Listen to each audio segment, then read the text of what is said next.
ଆପଣଙ୍କର ଯଦି କର୍କଟ ରାଶି ହୋଇଥାଏ ତେବେ ଏହି ଭିଡ଼ିଓଟିକୁ ଶେଷ ପର୍ଯ୍ୟନ୍ତ ନିଶ୍ଚୟ ଦେଖନ୍ତୁ, କାରଣ କର୍କଟ ରାଶିର ବ୍ୟକ୍ତିବିଶେଷଙ୍କର ଜୀବନରେ ଏହି ଆସନ୍ତା 2026 ନୂତନ ବର୍ଷରେ ଆପଣଙ୍କର ଜୀବନରେ ବହୁତ ମାତ୍ରାରେ ପରିବର୍ତ୍ତନ ଆସିବ ଏବଂ ଆପଣଙ୍କ ଜୀବନରେ ଯେଉଁ ବାଧାବିଘ୍ନ ଆସୁଥିଲା ସେଗୁଡ଼ିକ ମଧ୍ୟ ଦୂର ହୋଇଯିବ ଏବଂ ଆପଣଙ୍କ ଜୀବନଟି ବହୁତ ସୁନ୍ଦର ଏବଂ ସରଳମୟ ହୋଇଯିବ।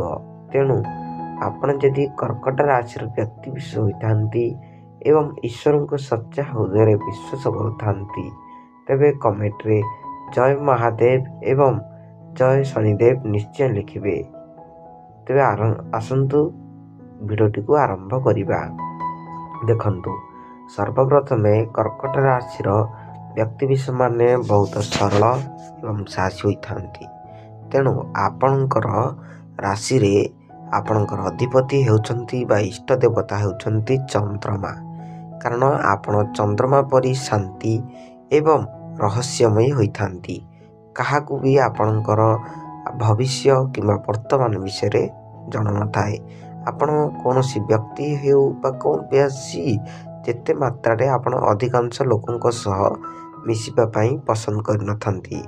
ତେଣୁ ଆପଣଙ୍କର ଇଷ୍ଟ ଦେବତା ହେଉଛନ୍ତି ଚନ୍ଦ୍ରମା ଏବଂ ଆପଣଙ୍କର ଅଧିପତି ହେଉଛନ୍ତି ମଙ୍ଗଳ, ଯାହା ଆପଣଙ୍କର ଗୁରୁସ୍ଥାନରେ ରହି ପଞ୍ଚମ ଭାଗରେ ଆପଣଙ୍କୁ ଚଳନ କରାଇବେ। ଏହି 2026 ବର୍ଷରେ ଆପଣଙ୍କର ବର୍ଷକ ସାରା ଆପଣଙ୍କର ଅଧିପତି ରହିବେ ମଙ୍ଗଳ ଏବଂ ଦେବଗୁରୁ ବୃହସ୍ପତି ମଧ୍ୟ ଆପଣଙ୍କର ଉଚ୍ଚ ସ୍ଥାନରେ ରହିବେ, ଯାହା ଆପଣଙ୍କ ଜୀବନଟିକୁ ଆହୁରି ମଧ୍ୟ ଉଜ୍ଜଳମୟ କରାଇଦେବ।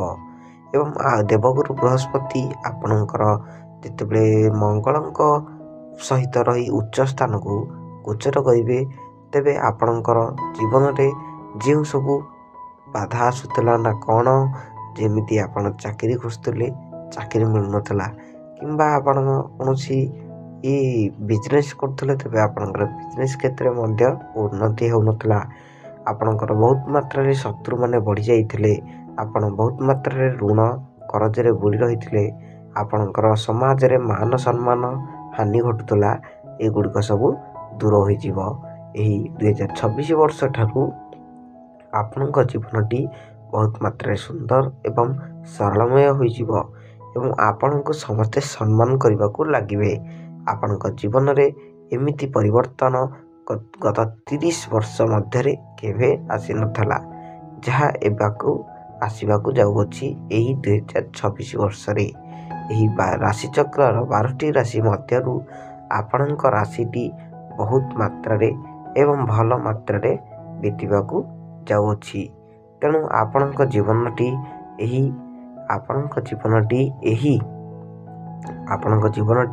2026 ବର୍ଷ ଠାରୁ ବହୁତ ମାତ୍ରାରେ ପରିବର୍ତ୍ତନ ଆସିବ ଏବଂ ଆପଣଙ୍କ ଜୀବନଟି ଏହି ମାତ୍ରାରେ ସରଳମୟ ଏବଂ ସୁନ୍ଦରମୟ ହୋଇଯିବ।